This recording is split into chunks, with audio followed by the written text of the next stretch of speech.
रुकेंगे छोटे से ब्रेक के लिए, जल्द हाजिर होते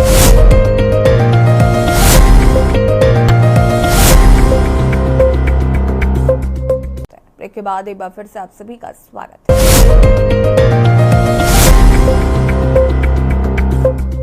वायु गुणवत्ता प्रबंधन के लिए केंद्र की निर्णय सहायता प्रणाली के अनुसार परिवहन से होने वाला उत्सर्जन दिल्ली के वायु प्रदूषण का लगभग 19.2% है। इसके अलावा पड़ोसी राज्यों में पराली जलाना भी है। देखिए रिपोर्ट। पराली जलाने से कितना बढ़ जाता है प्रदूषण? पराली जलाने से होने वाले कुल उत्सर्जन का लगभग 40% चावल के पराली जलाने से होता है। 2009 में अनुमानित 153.4 मीट्रिक टन विभिन्न प्रदूषण पराली जलाने से उत्सर्जित हुए।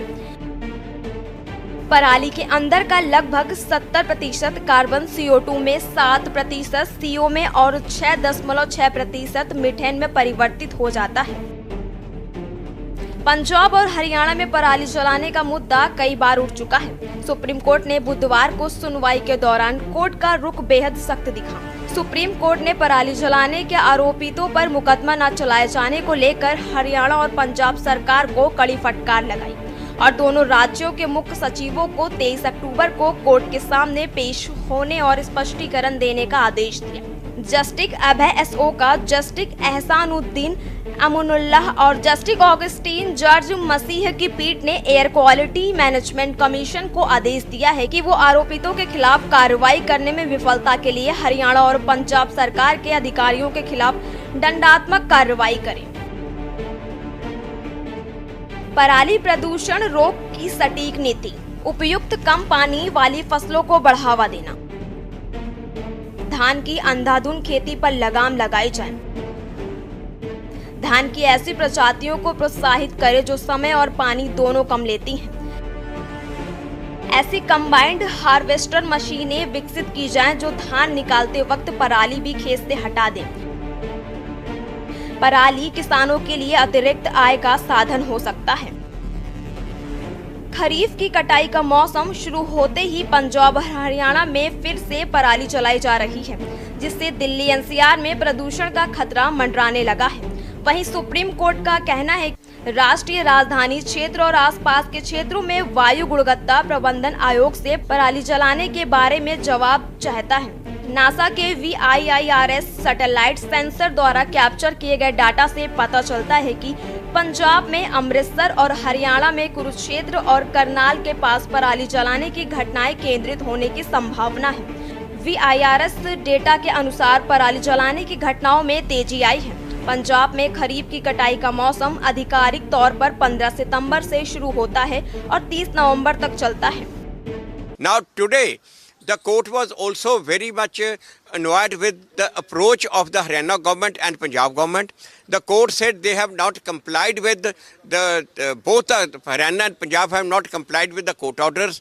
They have not taken sufficient step to check the farm fires. So the court has today summoned the Chief Secretary of Haryana as well as the Chief Secretary of Punjab on next Wednesday. Now next Wednesday court will decide on this matter.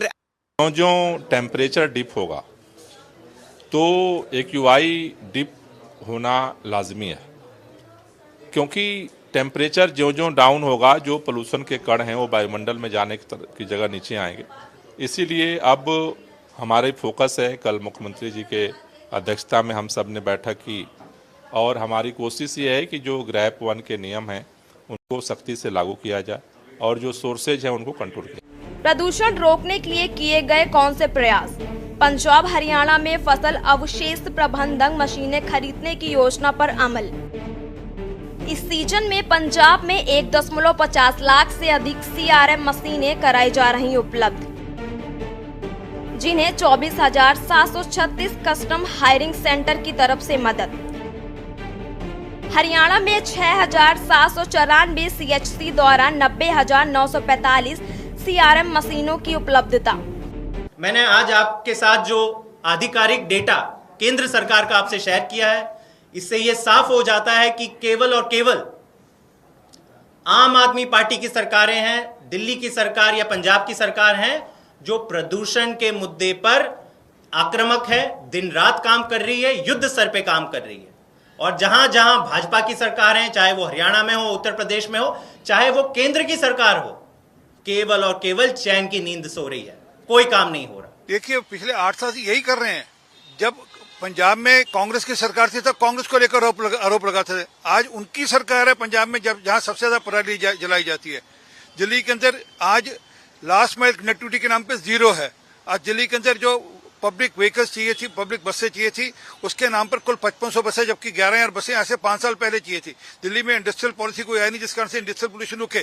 तो क्या कि पूरी तरह जो विफल हो चुके हैं वो दूसरी तरफ आक्षेप लगाते हैं।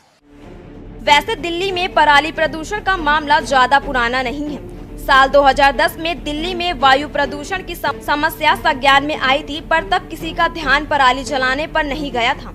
हुआ ये कि हरित क्रांति की वजह से सरकारों द्वारा किसानों को सिंचाई के लिए बिजली और डीजल में जमके सब्सिडी दी गई। पंजाब और हरियाणा, जो कि मुख्यतः गेहूं उत्पादन के केंद्र थे, सिंचाई जल पाकर धान पैदा करने लगे। और तो और धान पर MSP होने से किसानों को धान पैदा करना ज्यादा लाभदायक काम लगा। वैसे MSP गेहूं की खरीद पर भी है, लेकिन गेहूं की बुनाई से फसल तैयार करने का समय सर्दियों का होता है और गेहूं धान की तरह बहुत अधिक पानी वाली फसल भी नहीं है। धान की खेती किसानों ने जमीनी जल को ट्यूबवेल, इलेक्ट्रिक मोटर से अंधाधुंध तरीके से दोहन किया। परिणाम ये हुआ कि जमीनी जल का स्तर बहुत कम हो गया। एक वक्त ऐसे लगा कि समूचा पंजाब सूखाग्रस्त होकर बंजर हो जाएगा। सरकार के नीति नियंताओं ने सुझाव दिया कि बिना किसी नियम कानून के जमीनी जल के अंधाधुंध दोहन को रोका नहीं जा सकता है। तब आम जन और सरकार का ध्यान इस समस्या पर गया। विशेषज्ञों ने सरकार को बताया कि अगर पंजाब हरियाणा में धान की बुनाई, जो कि अप्रैल में ही शुरू हो जाती थी, को शिफ्ट करके मई जून कर दिया जाए तो धान की खेती में पानी की खपत को काफी हद तक किया जा सकता है। इसके लिए एक पॉलिसी ड्राफ्ट तैयार किया गया और पहली बार साल 2005 में अमरिंदर सिंह सरकार में ये ड्राफ्ट रिव्यू के लिए गया, पर इसे पास नहीं किया जा सका। ये ड्राफ्ट दोबारा अकाली बीजेपी की सरकार में रिव्यू के लिए गया और दोबारा भी पास नहीं हो सका। लेकिन इसी सरकार ने साल 2008 में इस पॉलिसी ड्राफ्ट को प्रायोगिक तौर पर स्वीकार कर लिया, इस तथ्य पर कि अगर धान की खेती मई जून में शिफ्ट करने से जमीनी जल बढ़ता है तो इसे बनाए रखा जाएगा। 10 जून 2009 में पंजाब प्रिजर्वेशन ऑफ सब सोइल वाटर एक्ट लागू किया गया और अगले कुछ सालों में जमीनी जल के स्तर में अच्छी बढ़ोतरी पाई गई। चलिए, पानी की समस्या तो कुछ हद तक ठीक हुई, लेकिन इस वजह से 120 दिन में पैदा होने वाली धान की फसल की कटाई अक्टूबर-नवंबर में शिफ्ट हो गई। सस्ते लेबर की कमी ने धान की कटाई को मशीन केंद्रित बना दिया। धान की कटाई में कंबाइन हार्वेस्टर मशीन खेत के धान तो अच्छे से निकाल देती है, लेकिन पराली खेत में ही छोड़ देती है। पराली हटाना किसान के लिए बहुत जरूरी होता है, क्योंकि गेहूं की बुनाई का सबसे बढ़िया वक्त यही नवंबर का पहला 2 हफ्ता होता है। इस 10-15 दिन के छोटे से वक्त में किसान के पास पराली जलाने से सस्ता और आसान तरीका और कोई नहीं होता है। स्पेशल डेस्क के न्यूज़ इंडिया।